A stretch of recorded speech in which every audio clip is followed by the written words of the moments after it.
अस्सलाम वालेकुम स्टूडेंट्स। आज हम क्लास 6 मैथ और इसकी एक्सरसाइज 6.3 को कंप्लीट सॉल्व करेंगे।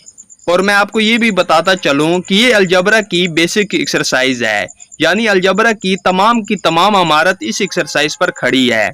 अगर आप ये एक्सरसाइज समझ लेते हैं तो आपको नेक्स्ट क्लासेस में अलजबरा सोल्व करते वक्त मुश्किल नहीं आएगी।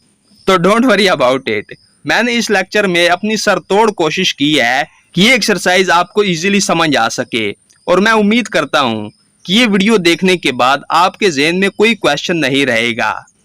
तो चलते हैं क्वेश्चन नंबर 1 की तरफ। Right the following statements in algebraic expressions. तो ये जो हमें स्टेटमेंट्स दी गई हैं इनको हमने अलजेब्रिक एक्सप्रेशंस में लिखना है। तो सबसे पहले हम ये समझ लेते हैं कि अलजेब्रिक एक्सप्रेशन क्या होता है। तो ये देखिए algebraic expressions. An algebraic expression is an expression built by the combination of constants and variable by the basic algebraic operations plus minus multiply division. For example, x plus y and 4x plus 5y plus 5 are algebraic expressions. algebraic expression combination होता है constants का और variables का, और उनको join किया जाता है algebraic operations यानी प्लस माइनस मल्टीप्लाई डिवीजन से। अलजेब्रिक ऑपरेशंस का यही मतलब होता है प्लस माइनस मल्टीप्लाई डिवीजन। तो दोबारा मैं आपको समझा देता हूँ। अलजेब्रिक एक्सप्रेशन कॉम्बिनेशन होता है कांस्टेंट्स का और वेरिएबल्स का, और इन कांस्टेंट्स और वेरिएबल्स को ज्वाइन किया जाता है, जोड़ा जाता है अलजेब्रिक ऑपरेशन से, यानी प्लस माइनस मल्टीप्लाई और डिवीजन से। तो ऐसे कॉम्बिनेशन को हम अलजेब्रिक एक्सप्रेशन कहते हैं। फॉर एग्जाम्पल यहाँ पर आप देखिए एक्स प्लस वाई। अब ये एक्सप्रेशन है क्योंकि इसमें ये जो वेरिएबल हैं उनको ज्वाइन किया गया प्लस से, ठीक है। तो ये एक स्टेटमेंट की सूरत में बन गया है, तो इसको हम अलजेब्रिक एक्सप्रेशन कह सकते हैं। अब आगे देखिए 4x प्लस 5y प्लस 5। अब इसमें कॉन्स्टेंट्स भी हैं और वेरिएबल्स भी हैं, ठीक है, और उनके ज्वाइन किया गया है, इनको जोड़ा गया है प्लस के साइन से। तो जरूरी नहीं यहाँ पर प्लस है, यहाँ पर माइनस भी हो सकता है, मल्टीप्लाई भी हो सकता है और डिवीजन भी हो सकती है। ओके, तो इस तरह की जो हमारे पास स्टेटमेंट्स होती हैं उनको अलजेब्रिक एक्सप्रेशंस कहते हैं। तो चलिए अब हम क्वेश्चन नंबर 1 की तरफ चलते हैं। तो क्वेश्चन नंबर 1 में भी हमने क्या करना है कि हमें स्टेटमेंट्स दी गई हैं, इनको हमने अलजेब्रिक एक्सप्रेशंस में लिखना है। तो चलिए पार्ट 1 की तरफ। तो पार्ट 1 है the sum of 3a and 8। तो सम का क्या मतलब होता है? एडिशन ही होता है ना। तो क्या है कि 3a और 8 को हमने ऐड करना है। तो इसको हम एक्सप्रेशन की फॉर्म में कैसे लिखेंगे? 3a plus 8। तो इस स्टेटमेंट को हमने एक्सप्रेशन की फॉर्म में लिख लिया, बस हमने यही करना था। अब आगे पार्ट 2 की तरफ चलें। तो पार्ट 2 है डिफरेंस ऑफ 5p एंड 5। तो डिफरेंस का क्या मतलब होता है? माइनस। तो 5p माइनस 5 हम लिखेंगे। तो इस स्टेटमेंट को हमने अलजेब्रिक एक्सप्रेशन में लिख लिया। अब आगे पार्ट 3 को देखें। Divide 5a by 8b। तो क्या है कि 5a डिवाइड हो रहा है 8b पर। तो हम क्या करेंगे कि यहाँ पर हम लिखेंगे 5a डिवाइड बाय 8b। तो अगर आप इस तरह लिखना चाहते हैं तो इस तरफ भी आप लिख सकते हैं 5a ओवर 8b। इसका भी यही मतलब होता है 5a डिवाइडेड बाय 8b। तो अगर आप चाहें इसको इस तरह लिख लें या इस तरह लिख लें, आपकी मर्जी। अब आगे पार्ट 4 को देखें। Product of a number n and 4 times a variable y। तो इसको भी हमने एक्सप्रेशन में लिखना है। तो क्या कह रहा है? Product of a number n। तो नंबर n का प्रोडक्ट है ना n, और क्या है आगे? 4 टाइम्स अ वेरिएबल y। तो यानी n और जो 4 टाइम वेरिएबल y है ये आपस में मल्टीप्लाई हो रहे हैं। तो प्रोडक्ट का यही मतलब होता है ना। तो हम क्या करेंगे? हम लिखेंगे इंटू 4y। तो इससे क्या मुराद है कि ये प्रोडक्ट है n इंटू 4y का, यानी n इनके साथ मल्टीप्लाई हो रहा है। अगर आप इसको इस तरह लिखना चाहते हैं तो ये भी ठीक है, हम लिख देंगे 4ny। ये दोनों एक ही चीजें हैं।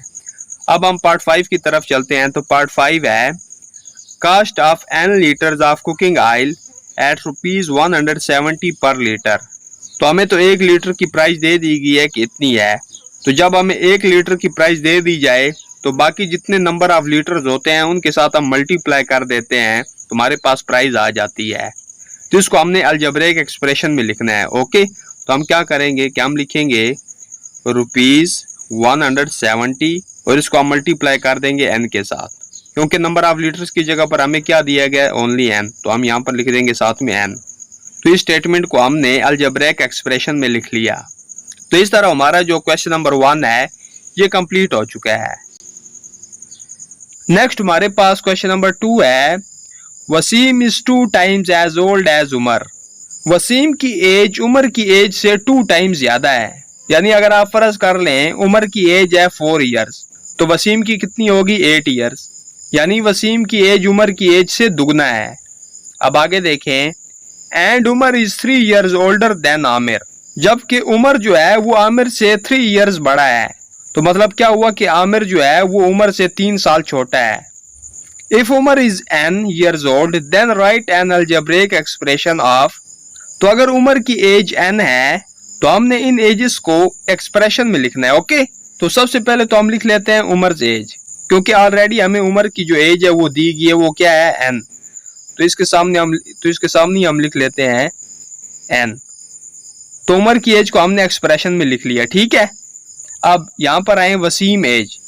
तो वसीम की जो एज है वो उमर की एज से 2 टाइम्स ज्यादा है।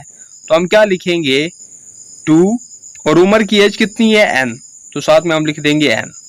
यानी जितनी उमर की एज है n, इसको हम मल्टीप्लाई कर दें 2 के साथ तो वसीम की एज आ जाएगी ना। तो वसीम की एज को हमने एक्सप्रेशन में लिख लिया। अब आगे पार्ट 3 को देखें, आमिर एज। तो आमिर की एज को भी हमने एक्सप्रेशन में लिखना है। तो देखिए आमिर जो है वो उमर से 3 साल छोटा है। तो उमर की एज कितनी है, n, तो हम इससे माइनस कर देंगे 3, क्योंकि आमिर जो है वो उमर से 3 साल छोटा है ना, तो इसलिए हम माइनस कर रहे हैं। तो आमिर की एज को हम एक्सप्रेशन में किस तरह लिखेंगे, n-3। तो इस तरह हमारा जो क्वेश्चन नंबर 2 है ये कंप्लीट हो चुका है। अब हम चलते हैं क्वेश्चन नंबर 3 की तरफ। Right the algebraic terms of the following expressions. तो ये जो हमें एक्सप्रेशंस दी गई हैं इनमें से हमने बताना है कि इनमें अलजेब्रिक टर्म्स कौन कौन सी हैं। तो सबसे पहले हम ये समझ लेते हैं कि अलजेब्रिक टर्म्स क्या होती हैं। तो ये देखिए, terms of algebraic expression. Different parts of an algebraic expression are connected with each other by an addition और सब्ट्रैक्शन साइंस।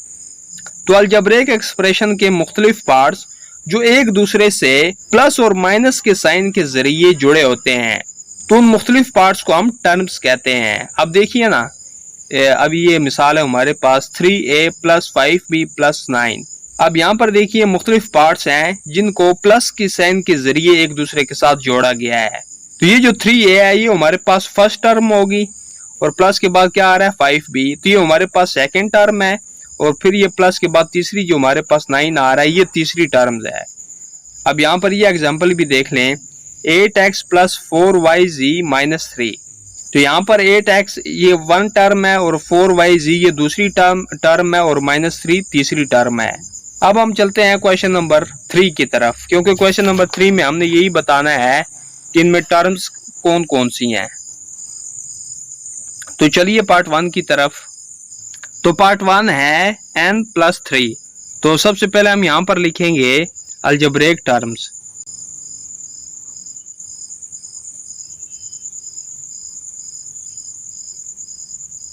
तो इनमें अलजेब्रिक टर्म्स कितनी है, 1 और 2। तो एक n है और दूसरा 3 है। अब आगे पार्ट 2 की तरफ आए, 2n + 6m। तो यहाँ पर भी हम पहले लिखेंगे अलजेब्रिक टर्म्स। तो इसमें फर्स्ट टर्म कौन सी है, 2n, और सेकंड टर्म कौन सी है, 6m। अब आगे पार्ट 3 की तरफ आए, तो पार्ट 3 है l × m × n। तो इसमें तो ना प्लस का साइन है और ना ही माइनस का साइन है, तो ये एक ही टर्म तस्वर की जाएगी। ओके, यानी हम इसको इस तरह लिखेंगे l m n। तो ये एक ही टर्म होगी। एक से ज्यादा टर्म तब होंगी कि जब इसमें प्लस या माइनस का साइन होता। अगर मल्टीप्लिकेशन या डिवीजन आ रही हो तो वो एक ही टर्म उसको तस्वर किया जाता है, एक से ज्यादा हम उसको नहीं बना सकते, ठीक है। अब आगे पार्ट 4 की तरफ आए, तो पार्ट 4 है 4xy + 6y - 5। तो सबसे पहले हम यहाँ पर लिखेंगे अलजेब्रिक टर्म्स। तो पहली टर्म कौन सी है, 4xy, और दूसरी कौन सी है, 6y, और तीसरी टर्म कौन सी है, -5। तो जब माइनस का साइन आ जाए तो वो हमने साथ में जरूर डालना है। तो अगर प्लस आ रहा हो तो उसको साथ में लिखने की जरूरत नहीं होती है, ठीक है। प्लस मतलब साथ में नहीं लिखते। तो जब माइनस आ जाए तो माइनस आपने साथ में लाजमी डालना है। अब आगे पार्ट 5 को देखें तो पार्ट 5 है ए बी प्लस 2। तो पहली टर्म हमारे पास कौन सी होगी, ए बी, और दूसरी टर्म कौन सी है, 2। तो बस हमने यहाँ पर अलजेब्रिक टर्म्स ही बतानी थी। तो इस तरह हमारा जो क्वेश्चन नंबर 3 है ये कंप्लीट हो चुका है। तो क्वेश्चन नंबर 4 है right the coefficients of each term in the following algebraic expressions. तो ये जो हमें अलजेब्रिक एक्सप्रेशंस दी गई हैं, तो इनमें से हर एक टर्म का हमने कोएफिशिएंट बताना है। तो पहले तो हमें ये पता होना चाहिए कि कोएफिशिएंट क्या होता है। देखिए, हर एक वेरिएबल से पहले जो नंबर लगा होता है उसे कोएफिशिएंट कहते हैं, ओके। जिस तरह आप एग्जांपल ले ले, ये देखिए ना, ये ए जो है ये हमारे पास वेरिएबल है ना, तो वेरिएबल से पहले कौन सा नंबर लगा हुआ है, 4। तो ये जो 4 है ये कोएफिशिएंट होगा, ओके। अब यहाँ पर भी देख लें, यहाँ पर वेरिएबल है बी, तो बी से पहले कौन सा नंबर लगा हुआ है, 3, तो ये 3 कोएफिशिएंट है। तो इस तरह हमने आगे भी इनमें से भी जो कोएफिशिएंट्स है वो हमने बताने हैं। तो चलिए पार्ट 1 की तरफ। तो पार्ट 1 है 4a प्लस 3b। तो इनमें से हमने कोएफिशिएंट्स बताने, ओके। तो सबसे पहले हम यहाँ पर लिखेंगे कोएफिशिएंट्स। तो अब देखिए इनमें कोएफिशिएंट्स कौन से हैं। अब पहली टर्म को हम देख लेते हैं। तो a वेरिएबल है ना, तो वेरिएबल से पहले क्या आ रहा है, 4। तो ये जो 4 है ये कोएफिशिएंट है। और दूसरा कोएफिशिएंट यहाँ पर कौन सा है, 3, क्योंकि वेरिएबल b से पहले 3 आ रहा है, तो ये भी जो 3 है ये कोएफिशिएंट होगा। तो ये भी कोएफिशिएंट है। 4 और 3 यहाँ पर कोएफिशिएंट्स हैं। अब आगे पार्ट 2 की तरफ चलें। 23ab। तो यहाँ पर सिर्फ हमें एक टर्म ही दी गई है, ठीक है। तो ए बी जो वेरिएबल है इससे पहले कौन सा नंबर आ रहा है, 23, तो यही कोएफिशिएंट होगा। अब आगे पार्ट 3 को देखें। 2/5 xyz। तो यहाँ पर भी सिर्फ हमें एक टर्म ही दी गई है। तो वेरिएबल xyz से पहले कौन सा नंबर है, 2/5, तो इसको हम लिख लेंगे। तो यही कोएफिशिएंट है। अब आगे पार्ट 4 को देखें। PQR plus 85। अब यहाँ पर हमें 2 टर्म्स दी गई हैं, तो देखते हैं इनमें से कोएफिशिएंट कौन कौन से हैं। अब यहाँ पर एक बात याद रख लें कि कोई भी हमें वेरिएबल दिया गया होगा, अगर उसके साथ कोई भी नंबर नहीं है तो उसके साथ 1 लाजमी होता है, ठीक है। लेकिन 1 लिखा नहीं जाता, लेकिन होता है। दोबारा मैं आपको समझा देता हूँ कि किसी वेरिएबल के साथ अगर कोई भी नंबर ना लिखा हो तो उसके साथ 1 होता है। तो लिहाजा ये जो PQR वेरिएबल है इसका जो कोएफिशिएंट होगा वो क्या होगा, 1। तो यहाँ पर हम लिख लेते हैं 1। अब आगे 85 को देखें। तो 85 को हम कोएफिशिएंट नहीं कह सकते क्योंकि इसके साथ वेरिएबल नहीं है। तो कोएफिशिएंट कहती उसे हैं जो वेरिएबल से पहले नंबर लगा होता है, लेकिन यहाँ पर तो वेरिएबल नहीं दिया गया, लिहाजा हम 85 को कांस्टेंट तो कह सकते हैं लेकिन इसको हम कोएफिशिएंट नहीं कह सकते।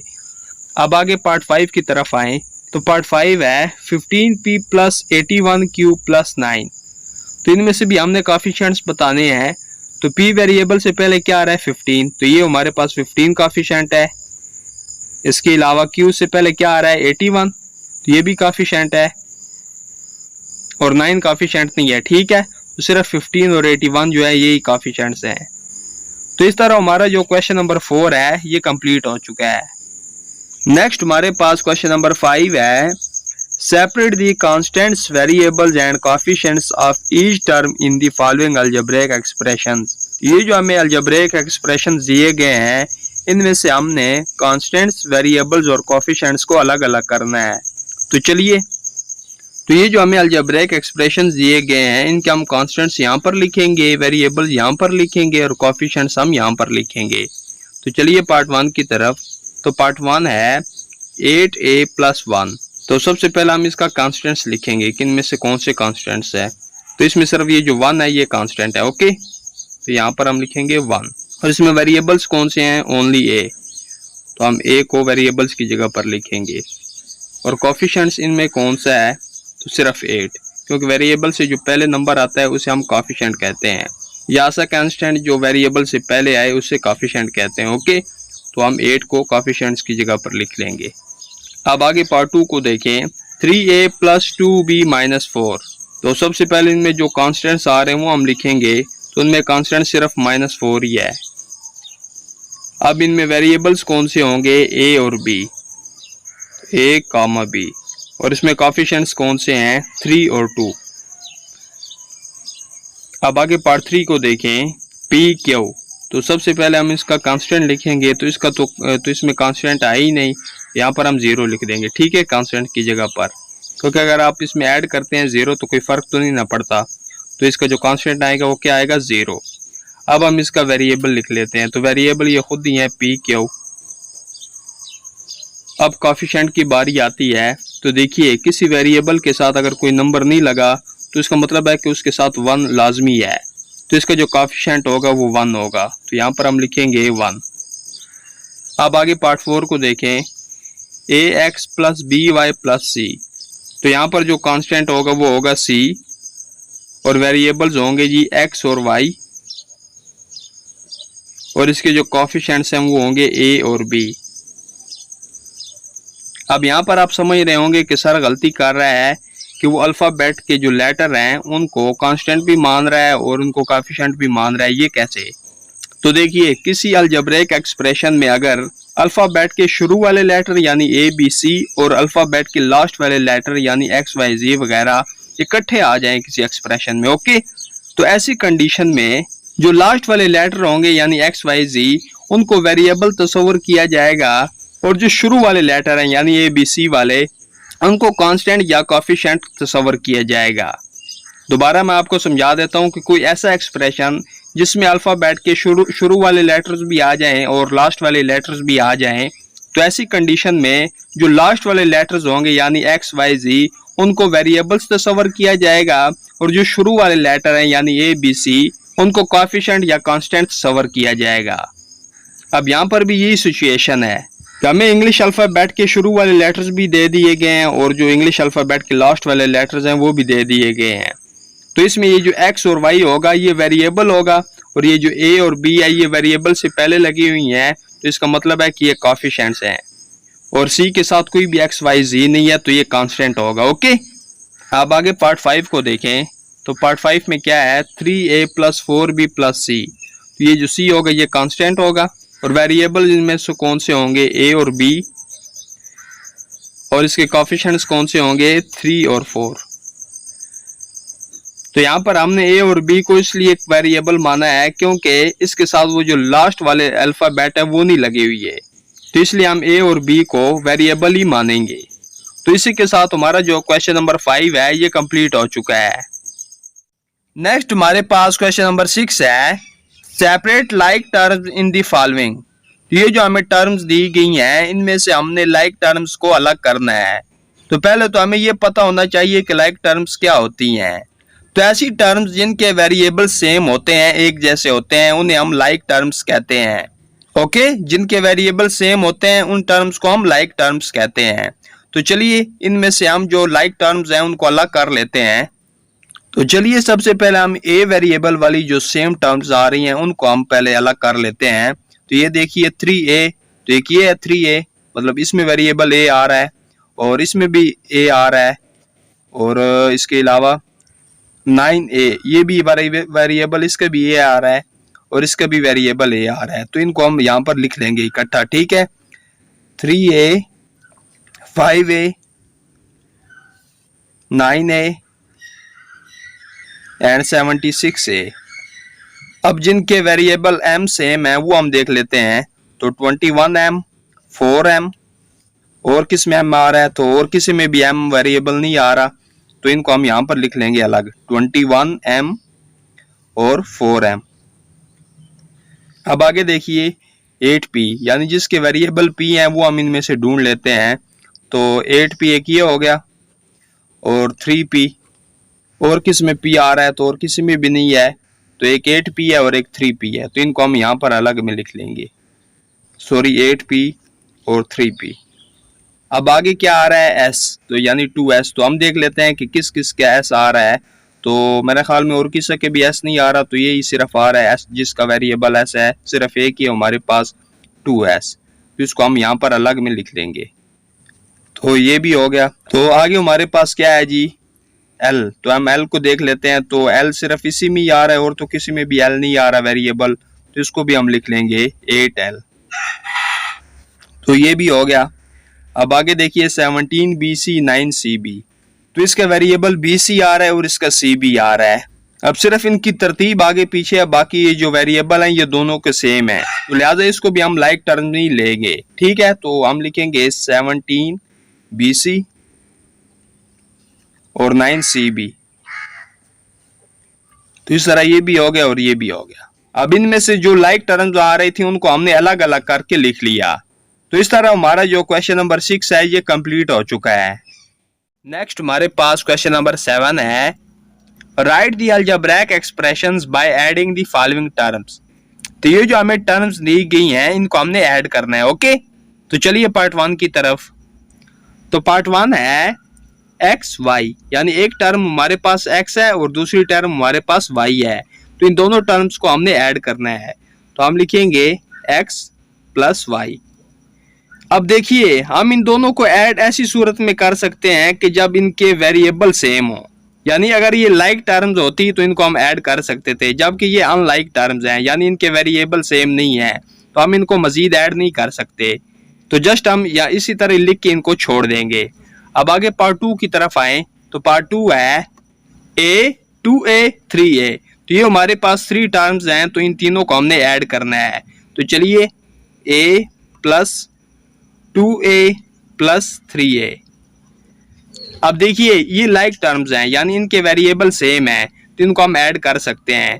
तो ऐड हम कैसे करेंगे कि हर एक वेरिएबल का जो कोफिशिएंट है उसको हम ऐड कर लेंगे आपस में। ओके, तो a के साथ 1 होता है ना, यानी जिस वेरिएबल के साथ कोई नंबर ना लगा हो तो उसके साथ 1 होता है, तो इसके साथ 1 हो गया और ये 2 हो गया, तो 1 और 2 3, और 3 में 3 ऐड करें तो 6, और a को हम एक दफा यहाँ पर लिख लेंगे 6a, यानी जो कोफिशिएंट्स थे उनको हमने ऐड कर लिया और a को हमने एक दफा लिख लिया। तो आंसर क्या आ गया 6a। अब आगे पार्ट 3 को देखें, तो पार्ट 3 है x माइनस वाई 3x। तो ये भी 3 टर्म्स हैं, तो इन तीनों को हमने ऐड करना है। तो x प्लस माइनस वाई, तो इसको ब्रैकेट में इसलिए लिखेंगे कि ये प्लस अलग है और ये माइनस अलग है। ठीक है, आगे प्लस 3x। तो चलिए इसको मजीद सोल्व कर लेते हैं। तो ये x plus minus minus y plus 3x। अब यहाँ पर देखिए इनके वेरिएबल सेम है यानी ये लाइक टर्म्स है। ठीक है, x और 3x, तो इनको हम आपस में ऐड कर लेंगे। तो इसके साथ 1 है, 1 और 3 4 हो गया, तो 4x आ गया। अब आगे क्या रह गया माइनस वाई। अब मजीद इनको हम ऐड नहीं कर सकते क्योंकि ये अनलाइक टर्म्स हैं, तो हमारे पास यहाँ तक ये आंसर आ जाएगा 4x माइनस वाई। अब आगे पार्ट 4 को देखें, तो पार्ट 4 है हमारे पास p p q r। तो चलिए इनको भी ऐड कर लेते हैं। तो p plus p q plus q plus r. तो ये तमाम अनलाइक टर्म्स हैं, इनको हम मजीद ऐड नहीं कर सकते क्योंकि ये p है, ये पी क्यू है, ये सिर्फ q है और ये r है। तो जस्ट इनके दरमियान हम प्लस का साइन लगाकर इसी तरह इनको छोड़ देंगे। नेक्स्ट हमारे पास पार्ट 5 है 12a स्क्वायर 3b स्क्वायर। तो इन दोनों टर्म्स को भी हमने ऐड करना है। ओके, तो चलिए 12a square plus 3b square. तो इनके वेरिएबल्स भी सेम नहीं आ रहे यानी ये अनलाइक टर्म्स हैं, तो इनको मजीद हम ऐड नहीं कर सकते, तो इनको हम इस तरह ही छोड़ देंगे। अब आगे पार्ट 6 को देखें, 1 over y 2 over x 3 over 2। तो चलिए इनको भी ऐड कर लेते हैं। 1 over y plus 2 over x plus 3 over 2। तो ये भी तमाम की तमाम अनलाइक टर्म्स हैं। ओके, यानी इन तमाम के वेरिएबल मुख्तलिफ हैं, तो इनको हम मजीद ऐड नहीं कर सकते, तो इनको भी हम इसी तरह छोड़ देंगे। अब आगे पार्ट 7 को देखें, 2xy yz 4zx। तो चलिए 2xy plus yz plus 4zx। तो ये भी तमाम जो टर्म्स हैं ये अनलाइक टर्म्स हैं, इनको मजीद हम ऐड नहीं कर सकते। इनको ऐड हम तब कर सकते हैं जब इनके वेरिएबल सेम होते हैं, यानी जब ये लाइक टर्म्स हों तो इनको हम ऐड कर सकते हैं, तो इनको भी हम इसी तरह छोड़ देंगे। नेक्स्ट हमारे पास पार्ट 8 है 4x 5x 6x की 2। तो चलिए 4x plus 5x plus 6x square. अब ये दो लाइक टर्म्स हैं 4x और 5x, तो 4 और 5 कितना होता है 9x प्लस ये मतलब अनलाइक टर्म है, इसको हम इसी तरह ही छोड़ देंगे क्योंकि इस x के ऊपर स्क्वायर आ रहा है, तो इस टर्म को हम इसमें ऐड नहीं कर सकते, तो मजीद हम इनको ऐड नहीं आपस में कर सकते, तो यही हमारा आंसर होगा इनको ऐड करने से 9x + 6x की 2। तो इसी तरह हमारा जो क्वेश्चन नंबर 7 है ये कंप्लीट हो चुका है। नेक्स्ट हमारे पास क्वेश्चन नंबर 8 है। There are 25 girls and 27 boys in grade 6 in a school. तो एक स्कूल में ग्रेड 6 के 25 गर्ल्स हैं और 27 बॉयज हैं। And 30 boys and 23 girls in grade 7 in the same school. और उसी स्कूल में ग्रेड 7 के 30 बॉयज हैं और 23 गर्ल्स हैं। Write an algebraic expression to find the sum of girls and boys in both the grades. तो दोनों ग्रेड्स के जो गर्ल्स और बॉयज हैं उनका सम हमने अलजेब्रिक एक्सप्रेशन में लिखना है। तो चलिए, तो सबसे पहले हम यहाँ पर लिख लेते हैं अलजेब्रिक एक्सप्रेशन फॉर ग्रेड 6।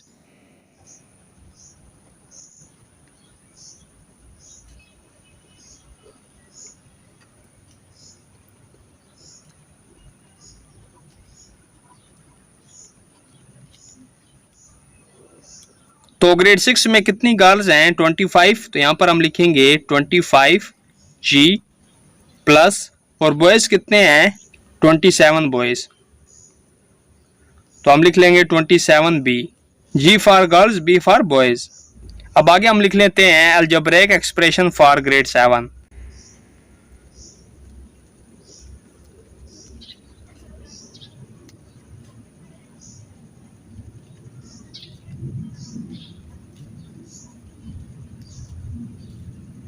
तो ग्रेड 7 में कितनी गर्ल्स हैं 23 गर्ल्स, तो यहाँ पर हम लिख लेंगे 23G प्लस, और इसमें बॉयज कितने हैं ग्रेड 7 में 30 बॉयज, तो हम लिख लेंगे 30B।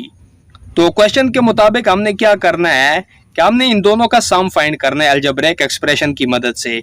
यहाँ पर हम लिखेंगे अलजेब्रिक एक्सप्रेशंस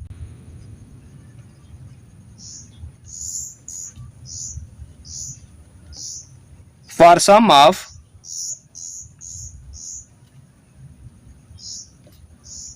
both grades।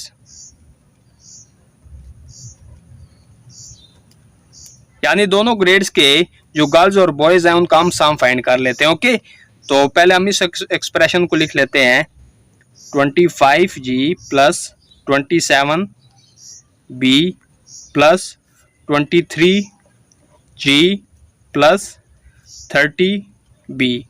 तो जिनके सेम वेरिएबल है उनको हम आपस में ऐड कर सकते हैं। तो देखिए 25G है और ये 23G है, तो 25 को ऐड करें 23 में तो ये हो जाएगा 48G। आगे प्लस, तो इनके भी वेरिएबल सेम है, यानी B इसमें भी है और इसमें भी है, तो इनको भी हम ऐड कर लेंगे। तो 27 में ऐड करें 30 तो ये हो जाएगा 57B। यानी दोनों ग्रेड्स के जो बॉयज और गर्ल्स हैं उनका सम हमने अलजेब्रिक एक्सप्रेशन में लिख लिया। तो इसी के साथ हमारा जो क्वेश्चन नंबर 8 है ये कंप्लीट हो चुका है। नेक्स्ट हमारे पास क्वेश्चन नंबर 9 है जो कि लास्ट क्वेश्चन है। Arsalan is working at a burger shop. तो अरसलान जो है वो एक बर्गर शॉप पर काम करता है। On Monday he sold 40 burgers, 25 fries and 60 cold drinks. तो उसने मंडे वाले दिन 40 बर्गर्स, 25 फ्राइज और 60 कोल्ड ड्रिंक्स फरोख्त की, सेल की। On Tuesday he sold 35 burgers, 28 fries and 54 cold drinks। जबकि ट्यूसडे को उसने 35 बर्गर्स, 28 फ्राइज और 54 कोल्ड ड्रिंक्स सेल की। Write an algebraic expression and find how many burgers, fries and cold drinks did he sell in both the days. तो जो उसने cell की है उसको हमने अलजेब्रिक एक्सप्रेशन में लिखना है और ये फाइंड करना है कि उसने टोटल कितने बर्गर्स सेल किए, फ्राइज और कितनी सेल की टोटल, और जो कोल्ड ड्रिंक्स है वो कितने टोटल सेल की, तो ये भी हमने फाइंड करना है। तो चलिए, ये भी प्रीवियस क्वेश्चन की तरह है। तो सबसे पहले हम यहाँ पर लिखेंगे algebraic expression for Monday cell.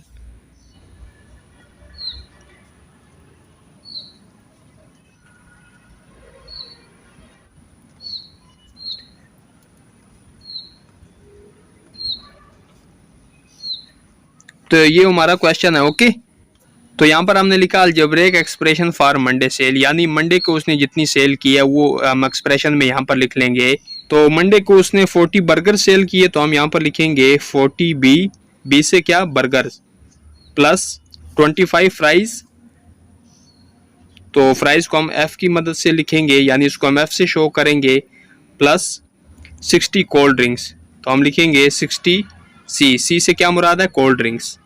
अब आगे हम लिखेंगे algebraic expression for Tuesday,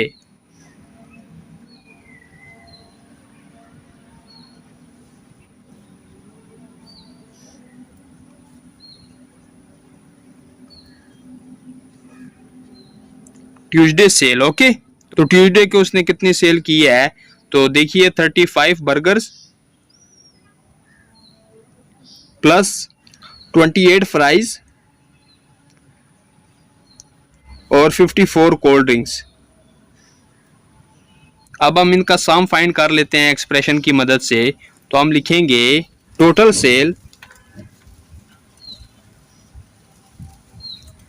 of both days. तो इन दोनों एक्सप्रेशन को हम ऐड कर देंगे। ओके, तो 40 बी प्लस 25 एफ प्लस 60 सी, और इसमें हम मज़ीद इस एक्सप्रेशन को ऐड कर देंगे, तो हमारे पास दोनों जो दिनों की सेल है वो आ जाएगी। तो 35 बी प्लस 28 एफ प्लस 54 सी। तो इसमें जो लाइक टर्म्स हैं उनको हम ऐड कर लेते हैं। तो पहले हम क्या करेंगे कि इनके हम एक तरतीब के साथ लिख लेते हैं ताकि हमारे लिए आसानी रहे। ठीक है, तो ये 40 बी है, तो दूसरा बी वाला हमारे पास किधर है, ये तो ये भी बर्गर्स हैं और ये भी बर्गर्स हैं, तो हमारे पास ये भी हो गया, ये भी हो गया। अब आगे क्या है 25 एफ और 28 एफ। ठीक है, तो इन दोनों को हम यहाँ पर इकट्ठा लिख लेंगे क्योंकि ये लाइक टर्म्स हैं, तो इनको हम बाद में ऐड कर लेते हैं।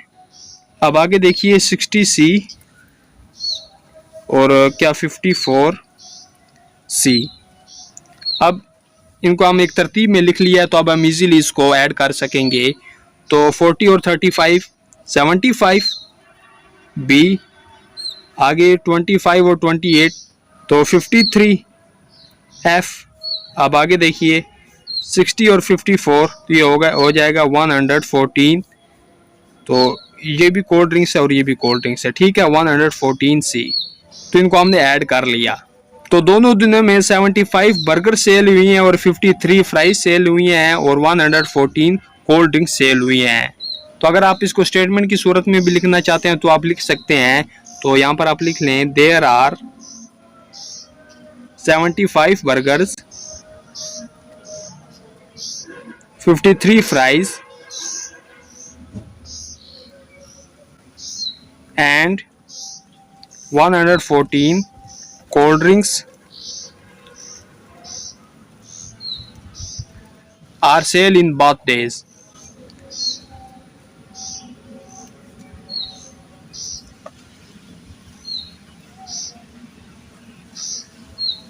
तो जो टोटल सेल है उसको हमने एक्सप्रेशन की मदद से यहाँ पर लिखा है। ओके, तो अगर आप ये लिखना चाहते हैं तो भी ठीक है, अगर ना भी लिखें तो फिर भी ठीक है। तो असल में जो हमारा आंसर है वो ये वाला है।